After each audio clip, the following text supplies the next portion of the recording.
Hello! അങ്ങനെ നമ്മൾ chapter 21 എത്തിയിരിക്കുകയാണ്. ഇതൊരു ആനന്ദ്മയി കവിത. ഒരു ബ്യൂട്ടിഫുൾ ആയിട്ടുള്ള ഒരു പോയമാണ്. ഹാത്തി സൈക്കിൾ ചലാ രഹാ ഥാ. ഹാത്തി ആന ദേ കണ്ടോ?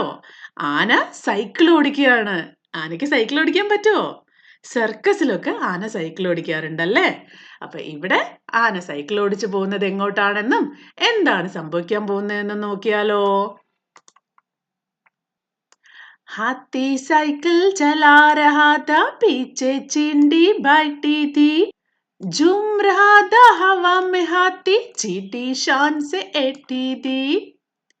तभी चढ़ाई सीधी आई, लगे हांफने हाथी दद्दा। झरमर चू रुकी साइकिल, लगा सरकने पीछे चक्का। चींटी चढ़ कूदी साइकिल से, बोली मत घबराना दद्दा। आप पाओ पेडल में मारो, मैं हूं ना देती हूं धक्का. എന്താണ് ഈ കവിതയുടെ അർത്ഥം? ഹാത്തി സൈക്കിൾ ചലാ രഹാ ഥാ. ഈ ചിത്രത്തിൽ കാണും പോലെ ആന സൈക്കിൾ ഓടിക്കുകയായിരുന്നു. സൈക്കിൾ ചലാ രഹാ ഥാ. പീച്ചെ ചീണ്ടി ബൈഠ് രഹി ഥി. ആനയുടെ പുറകിൽ ആരാണ് ഇരിക്കുന്നത്? ചീണ്ടി ആൻഡ്. ഓഹോ, ആനയും ഉറുമ്പും ഫ്രണ്ട്സ് ആയിരിക്കും അല്ലേ? രണ്ടുപേരും കൂടി സൈക്കിൾ ഓടിച്ച് അങ്ങനെ പോവാണ്. ഝൂം രഹാ ഥാ ഹവാ മേ ഹാത്തി. ഝൂം എന്ന് പറഞ്ഞാൽ കാറ്റിൽ അങ്ങനെ ആടി ഒലഞ്ഞ് ഹാപ്പി ആയിട്ട് സൈക്കിൾ ഓടിച്ച് പോവാണ്. ചീണ്ടി ഷാൻ സെ ഏഠി ഥി. ഷാൻ സെ ഏഠി ഥി എന്ന് പറഞ്ഞാൽ നല്ല റെഡിയായി ഹാപ്പി ആയിട്ട് കുറച്ച് അഭിമാനത്തോടെ, അല്ലെങ്കിൽ നമ്മുടെ മലയാളത്തിൽ പറയും പോലെ കുറച്ച് ജാടയ്ക്ക് അങ്ങനെ ഇരുന്ന് ആനയുടെ പുറകിൽ ഇരുന്ന് പോകുകയായിരുന്നു. തബി ചടായി സീതി ആയി. ചടായി എന്ന് പറഞ്ഞാൽ ഒരു കയറ്റം. നേരെ മുന്നിലതായി വലിയൊരു കയറ്റം, ഒരു അപ് ഹില്ലാണ്. ലഗേ ഹാഫ്നെ ഹാത്തി ദദ്ദ. ഹാത്തി ദദ്ദ നമ്മൾ ആനച്ചേട്ടൻ അങ്ങനെയൊക്കെ പറയില്ലേ? അപ്പൊ ഹാത്തി ദദ്ദ അങ്ങനെ ആനയെ വിളിക്കുന്നതാണ്. ഹാഫ്നെ എന്ന് പറഞ്ഞാൽ കിതയ്ക്കുക. ഭയങ്കര അപ്പില്ലാണല്ലേ, ചവിട്ടാൻ നല്ല ബുദ്ധിമുട്ടാണ് സൈക്കിള്. ആനയ്ക്ക് പെട്ടെന്ന് ചവിട്ടാൻ പറ്റാതെ ആകെ കിതച്ചു പോയി കഷ്ടപ്പെട്ട് ചവിട്ടിക്കൊണ്ടിരിക്കുകയാണ്. ചർമർ ചൂ രുക്കി സൈക്കിൾ. ചർമർ ചൂ എന്ന ശബ്ദത്തോടെ രുക്കി സ്റ്റോപ്പായി സൈക്കിള്. ലഗാ സരക്നെ പീച്ചേ ചക്ക. ബാക്കിലുള്ള ടയർ എങ്ങനെ സ്ലിപ്പ് ആയിക്കൊണ്ട് തുടങ്ങി. അപ്പോ വണ്ടി മുന്നോട്ട് പോകുന്നില്ല, അത് ആകെ കഷ്ടത്തിലായി, നിരങ്ങി പോയിക്കൊണ്ടിരിക്കുകയാണ്. പീച്ചേ ചക്ക പിന്നിലുള്ള ചക്രം. ചീണ്ടി ചാട് കൂതി സൈക്കിൾ സേ. ഈ സമയത്ത് ബാക്കിലിരിക്കുന്ന ചീണ്ടി എന്താ ചെയ്തത്? പെട്ടെന്ന് സൈക്കിളിൽ നിന്ന് ചാടി ഇറങ്ങി. കൂതി പുറത്തേക്ക് ചാടി ഇറങ്ങി. എന്നിട്ട് ബോലി മത് ഘബ്രാന ദദ്ദ. എന്നിട്ട് പറഞ്ഞു ആനയോട്, മത് ഘബ്രാന ദദ്ദ. ആനച്ചേട്ടാ പേടിക്കേ വേണ്ട. ഘബ്രാന എന്ന് പറഞ്ഞാൽ പേടിക്കാം. പേടിക്കേ വേണ്ട. മത് ഘബ്രാന. ആപ് പാവ് പെഡൽ പെർ മാരോ. നിങ്ങള് പെഡലില് നന്നായി ചവിട്ടിക്കോ. മേഹൂന ഞാനില്ലേ, ദേത്തി ഹു ധക്ക. പിന്നിൽ നിന്ന് നല്ലൊരു തള്ള്, നിങ്ങളെ ഉന്തി തള്ളി ഞാൻ മേലോട്ട് വിട്ടോളാം. നിങ്ങളുടെ ബാക്കിൽ നിന്ന് ഞാൻ നല്ല തള്ളു തരാം. നിങ്ങള് നന്നായി ശ്രമിച്ചോളൂ, നമുക്ക് പോവാം. ഉറുമ്പ് തള്ളിക്കഴിഞ്ഞ് ആന മേലേക്ക് പോവോ? നല്ല ഫണ്ണി ആയിട്ടുള്ള കവിതയാണല്ലേ?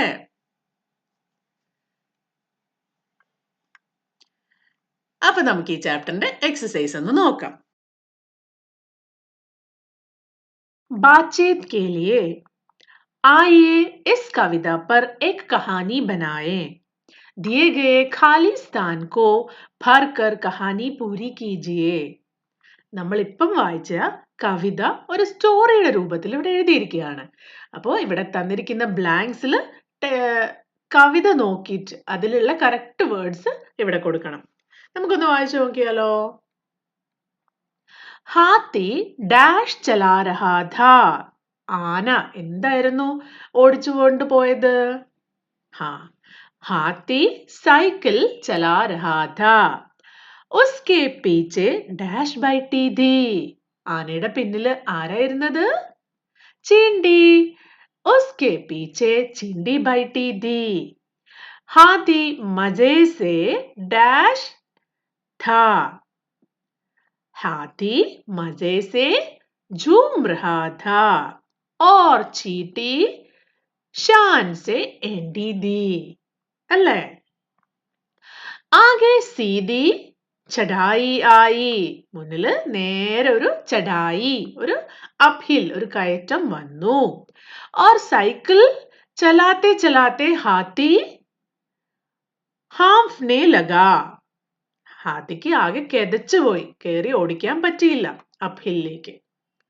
സൈക്കിൾ ഡാഷ് की आवाज करते हुए रुक गई, സൈക്കിൾ എങ്ങനെയായിരുന്നു സ്റ്റോപ്പ് ചെയ്യുന്ന സമയത്ത് സൗണ്ട് ഉണ്ടാക്കിയത്? ചർമർ എന്നാണല്ലേ. ചർമർ की आवाज करते हुए रुक गई और उसका चक्का सरकने लगा. हाथी की सहायता करने के लिए चींटी झट से സൈക്കിൾ से कूदी, സൈക്കിളിൽ നിന്ന് പെട്ടെന്ന് ചാടി ചീണ്ടി. और उसने हाथी को कहा कि, എന്താ പറഞ്ഞത്? ദദ്ദാ, ടെക്സ്റ്റിലുള്ള പോലെ തന്നെ എഴുതിയാൽ മതി, ഇങ്ങനെ എഴുതിയാലും കറക്റ്റ് ആണ്. ഓക്കെ, ഹാത്തി ദദ്ദാ ആപ് ബിൽകുൽ ബി മത് ഘബരാന, നിങ്ങൾ ഒട്ടും ടെൻഷൻ അടിക്കണ്ട, നിങ്ങൾ ഒട്ടും പേടിക്കണ്ട. ആപ് ബസ് പെഡൽ പർ അപ്നെ, പെഡലില് അപ്നെ പാവ് മാരോ, പെഡലില് നന്നായിട്ട് കാലുകൊണ്ട് ചെയ്യൂ. മേ ഹൂന, ഞാനില്ലേ, മേ ദേത്തി ഹൂ ധക്ക, ഞാൻ നല്ല തള്ളു കൊടുക്കാം, ബാക്കിൽ നിന്ന് നല്ലൊരു പുഷ് കൊടുക്കാം. പോയം വായിച്ചു നോക്കിക്കഴിഞ്ഞാൽ എല്ലാ വേർഡ്സും കൃത്യമായി അതിൽ നിന്ന് കിട്ടും. ഓക്കെ, इस कविता में भी एक कहानी छुपी है, आप उस कहानी को आगे बढ़ाइए. ഈ കവിതയിൽ ഒരു കഹാനി ചുപ്പി ഹേ, ഒരു സ്റ്റോറി ഒളിച്ചിരിപ്പുണ്ടല്ലേ, ആ സ്റ്റോറിയാണ് നമ്മൾ ഇപ്പൊ കണ്ടത്. ഇനി ആപ് ഉസ് കഹാനി കോ ആകെ ബഡായിയേ, അതിനുശേഷം എന്ത് സംഭവിച്ചിട്ടുണ്ടാകും എന്ന് നിങ്ങൾക്ക് സ്വന്തമായിട്ട് ആലോചിച്ച് എഴുതാൻ പറ്റുമോ? ചീണ്ടി ने साइकिल को जोर से धक्का दिया, ചീണ്ടി സൈക്കിളിന് ബാക്കിൽ നിന്ന് നന്നായി പുഷ് ചെയ്തു. पर साइकिल आगे ही नहीं बढ़ रही थी, ചീണ്ടി വളരെ ചെറുതല്ലേ, ചീണ്ടി എത്ര പുഷ് ചെയ്തിട്ടും സൈക്കിൾ ആകെ ഹി നെയ് ബഡ് റഹി ഥി, മുന്നോട്ട് നീങ്ങുന്നുണ്ടായിരുന്നില്ല. ഇനി എന്തൊക്കെ എഴുതാം? നിങ്ങൾ ഇഷ്ടമുള്ള സ്റ്റോറി എഴുതണം. നമുക്കൊരു എക്സാമ്പിൾ നോക്കാം. പെഹലെ ഉനെ മുഷ്കിൽ ലഗാ, ആദ്യം അവർക്ക് ഭയങ്കരമായിട്ട് ബുദ്ധിമുട്ട് തോന്നി. ലേക്കിൻ ഉനോനെ കോശിഷ് കർനാ നഹി ചോടാ, അവര് പക്ഷെ എത്ര ബുദ്ധിമുട്ട് തോന്നിയാലും ശ്രമിക്കുന്നത്, ട്രൈ ചെയ്യുന്നത് നിർത്തിയില്ല. ജബ് ദോനോനെ ജോർ ലഗാകർ മെഹനത് കി, രണ്ടുപേരും കൂടി ഒരുമിച്ച് കഷ്ടപ്പെട്ട് ശ്രമിച്ചപ്പോൾ तो वे ऊपर चढ़ने में सफल हो गए, അവർക്ക് മുകളിൽ എത്താൻ പറ്റി. उसके बाद दोनों खुशी खुशी സൈക്കിൾ ചലാനെ ലഗേ, അതിനുശേഷം രണ്ടുപേരും പിന്നെയും നേരത്തെ പോലെ തന്നെ ഹാപ്പി ആയിട്ട് സൈക്കിൾ ഓടിച്ചു പോയി. കഹാനി ലിഖിയേ, ഇവിടെ ഒരു ചിത്രം തന്നിട്ടുണ്ടല്ലേ, ഈ ചിത്രം കണ്ടു കഴിഞ്ഞാൽ അറിയാം ഇത് നാലും കൂടി ചേർന്ന് നമുക്കൊരു സ്റ്റോറി ഉണ്ടാക്കാൻ പറ്റും. ऊपर दिए गए चित्रों में एक कहानी छुपी है, छुपी कहानी को अपने शब्दों में लिखिए. ഇതിനുള്ളിൽ എന്ത് സ്റ്റോറിയാണ് ഒളിച്ചിരിക്കുന്നതെന്ന് നിങ്ങൾക്ക് എഴുതാൻ പറ്റുമോ? എല്ലാവരുടെയും സ്റ്റോറിയും ഡിഫറെന്റ് ആയിരിക്കും. കാരണം എന്താ, ഓരോരുത്തരും അവരവരുടെ ഇമാജിനേഷനിലുള്ള സ്റ്റോറി ആയിരിക്കും എഴുതുക. അത് ഏറ്റവും സിമ്പിൾ ആയിട്ടുള്ള വേർഡ്സിൽ എഴുതാൻ ശ്രമിക്കുക. ഇവിടെ നമുക്കൊരു എക്സാമ്പിൾ നോക്കാം. ഖർഗോഷ്, ആരാണ് ഖർഗോഷ്? മുയലാണല്ലേ, റാബിറ്റിന് പറയുന്ന പേരാണ് ഖർഗോഷ്. ഓർ കച്വ, ആമ, ടോട്ടോയ്സ്, കച്വ. ഖർഗോഷ് ഓർ കച്വ അച്ഛേ ദോസ്തേ, രണ്ടുപേരും ബെസ്റ്റ് ഫ്രണ്ട്സ് ആയിരുന്നു, നല്ല ഫ്രണ്ട്സ് ആയിരുന്നു. ഏക് ദിൻ വേ ലംബി യാത്ര പർ നികലെ, ഒരു ദിവസം രണ്ടുപേരും കൂടി ഒരു ലോങ് ജേർണിക്ക് വേണ്ടി പോവായിരുന്നു, നടന്ന് അങ്ങനെ പോവാണ്. അച്ചാനക് സഡൻലി എക് ലോമട്ടിയായി, ഒരു കുറുക്കൻ കണ്ടോ അവരുടെ പിന്നില്, ഒരു കുറുക്കൻ അവരുടെ പിന്നിൽ വന്നു. ഓർ ഹംല കർനെ ലഗി, അവരെ അറ്റാക്ക് ചെയ്യാൻ നോക്കി. കച്ചുവ ധീരെ ചൽത്താതാ, കച്ചുവയ്ക്ക് സ്പീഡിൽ നടക്കാൻ പറ്റില്ല, അത് സ്ലോ ആയിട്ട് ധീരെ ചൽത്താതാ. തോ खरगोश ने उसे अपनी पीठ पर बैठाया और तेज दौड़ा. ഖർഗോഷ് ആമേനെ സ്വന്തം ബാക്കില് കയറ്റി വെച്ചിട്ട് അവിടുന്ന് സ്പീഡിലോടി. थोड़ी देर बाद वे एक नदी के पास पहुंचे. അങ്ങനെ പോയി കുറേ സമയം കഴിഞ്ഞപ്പോ അവരൊരു നദിക്ക് പാസ്, ഒരു നദിയുടെ അടുത്തെത്തി. അപ്പോഴോ ഖർഗോഷ് തേർ നെയ് സക്താ ഥാ. ഖർഗോഷിന് നീന്താൻ അറിയില്ലായിരുന്നു. തബ് അപ്പോ കछुए ഉസെ അപ്നെ പീഠ് പർ ബൈഠായ. നേരത്തെ ഖർഗോഷ് ആമയെ പുറത്തിരുത്തിയ പോലെ ഇപ്പൊ ആമ ഖർഗോഷിനെ അതിന്റെ ഇരുത്തി. എന്നിട്ട് നദി പാർ കർലി. എന്നിട്ട് നീന്തി ഖർഗോഷിനെ അപ്പുറത്തെത്തിച്ചു. വേ അപ്നി മൻസിൽ പർ പൗഞ്ചേ. അവരെവിടേക്കാണോ പോകുന്നത് അവിടെ എത്തി. और खुश होकर साथ खेलने लगे. അങ്ങനെ അവർ ഹാപ്പി ആയിട്ട് ഒരുമിച്ച് കളിക്കാനും ടൈം സ്പെൻഡ് ചെയ്യാനും ഒക്കെ തുടങ്ങി. ഇനി ഒരു ചെറിയ സ്റ്റോറിയാണ്. മിൽക്കർ പഠിയേ. ഡറോ മത്. പേടിക്കണ്ട. ഡറോ മത്. नरेंद्र को चंबक का पेड़ बहुत पसंद था. चंबक के पेड़ पर लटक कर झूलना उन्हें और भी पसंद था. നരേന്ദ്രന് ചമ്പക് കാ പേട് ബഹുത് പസന്ദ. ചമ്പക് എന്ന് പറഞ്ഞാൽ കണ്ടോ, ഇതാണ് ചെമ്പകപ്പൂവ്, കുങ്കുമപ്പൂവ് എന്നൊക്കെ ചില ആൾക്കാർ പറയും. ഇതിനാണ് ഹിന്ദിയിൽ ചമ്പക് എന്ന് പറയുന്നത്. അപ്പൊ നരേന്ദ്രന് ചമ്പക് പേട്, ചമ്പകിന്റെ പേട് ഭയങ്കര ഇഷ്ടമായിരുന്നു. ചമ്പക് കെ പേട് പർ ലടക്കർ ഝൂൽന. ഇതിന്റെ കൊമ്പിൽ കയറി തൂങ്ങി ഇങ്ങനെ ആടാൻ അതിനേക്കാളും കൂടുതൽ ഇഷ്ടമായിരുന്നു. ചമ്പക് കാ യഹ് പേട് ഉൻകെ മിത്ര കെ ഘർ ലഗാ താ. എന്നും ഊഞ്ഞാലാടി കളിക്കുന്ന ഈ ചെമ്പകമരം ഉൻകെ മിത്ര കെ ഘർ ലഗാ താ. അവന്റെ മിത്രത്തിന്റെ അല്ലെങ്കിൽ ഫ്രണ്ടിന്റെ വീട്ടിലായിരുന്നു ഉണ്ടായിരുന്നത്. നരേന്ദ്ര 8 साल की उम्र से ही अपने मित्र के घर खेलने जाया करते थे. 8 വയസ്സ് മുതൽ തന്നെ അവന്റെ ഫ്രണ്ടിന്റെ വീട്ടിൽ ഡെയിലി പോയി കളിക്കുകയായിരുന്നു. എല്ലാ ദിവസവും ഈ മരത്തിന്റെ മുകളിൽ ആടിക്കൊണ്ടിരിക്കുകയായിരുന്നു. ഹർ ദിൻ കി തരഹ വേ ചമ്പക് കെ പേട് പർ ഝൂൽ രഹേ ഥേ. എല്ലാ ദിവസത്തെയും പോലെ ഈ ദിവസവും നരേന്ദ്ര അങ്ങനെ മരത്തിൽ ആടിക്കൊണ്ടിരിക്കുകയായിരുന്നു. തബി ഉൻകെ മിത്ര കെ ദാദാജി വഹാം ആയേ ഓർ ബോലെ. അപ്പോഴാണ് അവന്റെ ഫ്രണ്ടിന്റെ ദാദാജി അങ്ങോട്ട് വന്നത്. ഓർ ബോലെ എന്നിട്ട് നരേന്ദ്രനോട് പറഞ്ഞു, നരേന്ദ്ര പേട് സെ ഉതരോ, ദുബാര ഇസ് പേട് പർ മത് ചढ़ना. ഇനി രണ്ടാമത് ഒരിക്കൽ കൂടി ഈ മരത്തിന്റെ മുകളിൽ കയറാൻ പാടില്ല. ക്യോ ദാദാജി. അത് കേട്ടപ്പോ നരേന്ദ്രൻ ആകെ ടെൻഷനായി. അതെന്തുകൊണ്ടാ? എല്ലാ ദിവസവും ഇഷ്ടത്തോടെ പോയി കയറുന്ന മരല്ലേ. ക്യോ ദാദാജി, എന്തുകൊണ്ടാണ്? ഇസ് പേട് പർ ഏക് ദൈത്യ രഹതാ ഹേ. ഈ മരത്തിന്റെ മുകളിൽ ഒരു ദൈത്യം എന്ന് പറഞ്ഞ ഒരു ഭൂതം അല്ലെങ്കിൽ ഒരു ഡിമോൺ താമസിക്കുന്നുണ്ട്. ഉസ് ദൈത്യ കെ ബാരെ മേ കുച്ച് ബതായിയേ നാ ദാദാജി. എന്നാൽ നരേന്ദ്രൻ അത് കേട്ടിട്ട് വലിയ പേടിയൊന്നും തോന്നിയില്ല. നരേന്ദ്രൻ ദാദാജിയുടെ അടുത്ത് ചോദിച്ചു, ഭൂതം എങ്ങനെയാണ്, അതിനെപ്പറ്റി എനിക്ക് കുറച്ച് കാര്യങ്ങൾ കൂടി പറഞ്ഞു തരുമോ? दादाजी को डर था कि कहीं पेड़ की डाल टूट गई तो नरेंद्र पेड़ से गिर पड़ेंगे और उन्हें चोट लग जाएगी.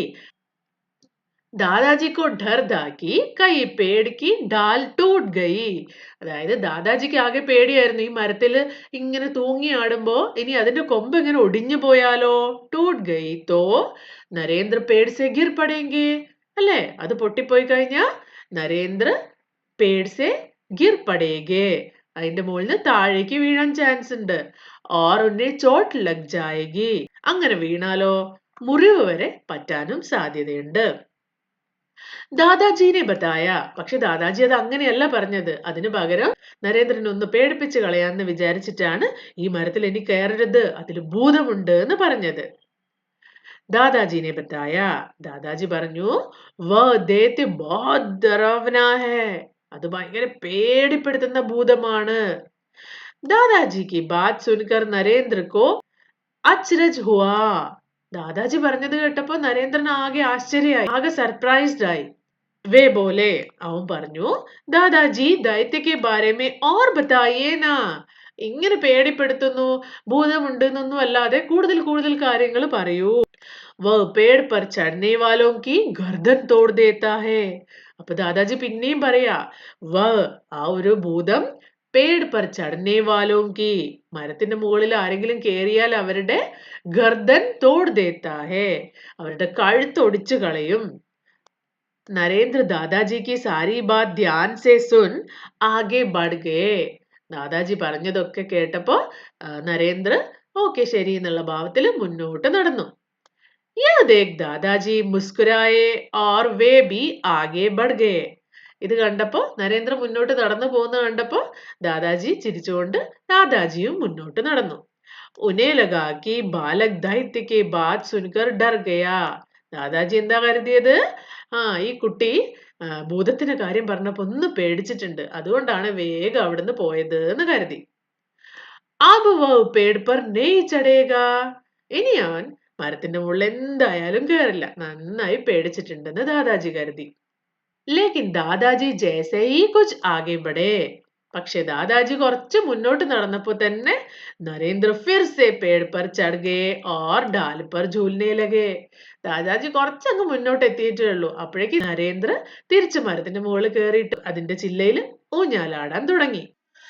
യഹ് ദേഖ് ഉൻകാ മിത്ര ജോർ സെ ചീക്കാ ഇത് കണ്ടപ്പോ ദൂരെ നിന്ന് അവന്റെ ഫ്രണ്ട് ഉറക്കെ വിളിച്ചു പറഞ്ഞു, നരേന്ദ്ര തുമ്നെ ദാദാജി കി ബാത് नहीं सुनी നരേന്ദ്ര ദാദാജി ഇപ്പൊ പറഞ്ഞത് നീ കേട്ടില്ലേ? വോ ദൈത്യ തുമാരി ഗർദൻ തോട് ദേഗാ ആ ഭൂതം നിന്റെ കഴുത്തൊടിച്ചു കളയും. നരേന്ദ്രനെ ഹസ് കർ കഹാ തും ഭി കിത്നെ ബോലെ ഹോ നീ എന്തൊരു പാവാണ്, അല്ലെങ്കിൽ നീ എന്തൊരു മണ്ടനാണ്. അഗർ ദാദാജി കി ബാത് സച്ച് ഹോത്തി തോ അഥവാ ദാദാജി പറഞ്ഞത് സത്യമായിരുന്നെങ്കിൽ മേരി ഗർദൻ ടൂട്ട് ചുക്കി ഹോത്തി ഞാൻ എത്ര കാലായിട്ട് ഇതിന്റെ മുകളിൽ ആടുന്നതാണ്. ദാദാജി പറഞ്ഞത് ശരിയാണെങ്കിൽ ഇപ്പോഴേക്ക് എന്റെ കഴുത്ത് ഒടിയേണ്ടതായിരുന്നു. ലേക്കിൻ ഏസാ ഹുവാ ക്യാ ഇതുവരെ അങ്ങനെ സംഭവിച്ചോ? നെഹി തോ ഇല്ലല്ലോ എന്ന് ഫ്രണ്ട് പറഞ്ഞു. യഹി തോ അതാണ് ഞാൻ പറഞ്ഞത്. കിസീനെ തുംസെ കുച്ച് കഹാ ഹേ ഉസ് പർ യക്കീൻ മത് കരോ ആരെങ്കിലും നിന്റെ അടുത്ത് എന്തെങ്കിലുമൊക്കെ പറഞ്ഞാൽ അത് അപ്പാടെ തന്നെ വിശ്വസിക്കാൻ പാടില്ല. ഖുദ് സോച്ചോ നിങ്ങൾ സ്വന്തമായിട്ട് ഇത് കറക്റ്റ് ആണോ എന്ന് ലോജിക്കലായിട്ട് ചിന്തിക്കണം. ഇസ്ലിയേ ഡറോ മത് അതുകൊണ്ട് പേടിക്കേണ്ട ആവശ്യമൊന്നുമില്ല, ദാദാജി വെറുതെ പറഞ്ഞതാണ്, അതൊരിക്കലും സത്യമല്ല. ആകെ ചൽക്കർ യഹി ബാലക് നരേന്ദ്ര സ്വാമി വിവേകാനന്ദ് കെ നാം സെ പ്രസിദ്ധ ഹുയേ കുറേ കാലം കഴിഞ്ഞ് വലുതായപ്പോ ഈ ബോയ് ഈ ഒരു നരേന്ദ്രനാണ് സ്വാമി വിവേകാനന്ദ് എന്ന മഹാനായ ഗുരുവും ഫിലോസഫറും ഒക്കെ ആയിട്ട് മാറിയത്. സ്വാമി വിവേകാനന്ദ് ബച്പൻ സെ ഹി നിഡർ ഓർ സമജ്ദാർ ഥേ സ്വാമി വിവേകാനന്ദൻ ചെറുപ്പത്തിലേ തന്നെ നിഡർ എന്ന് പറഞ്ഞ പേടിയില്ലാത്ത ആളും അതേപോലെ സമജ്ദാർ നല്ല ഇന്റലിജന്റ് ആയിട്ടുള്ള ബുദ്ധിമാനായിട്ടുള്ള ആളുമായിരുന്നു. നിങ്ങളും അങ്ങനെ തന്നെയാവണം കേട്ടോ. ആരെങ്കിലും എന്തെങ്കിലുമൊക്കെ പറഞ്ഞാൽ അത് അതേപടി വിശ്വസിക്കാതെ അത് ലോജിക്കലായി ചിന്തിച്ച് നിങ്ങൾ സ്വന്തമായിട്ട് അത് ശരിയാണോ തെറ്റാണോ എന്ന് മനസ്സിലാക്കാൻ എപ്പോഴും ശ്രമിക്കണം. അങ്ങനെ ഈ ചാപ്റ്റർ ഇവിടെ എൻഡ് ചെയ്യാണ്. ചെറിയൊരു ചാപ്റ്റർ ആണ്, ഫണ്ണി ആയിട്ടുള്ളൊരു പോയമായിരുന്നു. അടുത്ത ചാപ്റ്ററുമായിട്ട് ഞാൻ പെട്ടെന്ന് വരാം. അതുവരേക്കും ബൈ.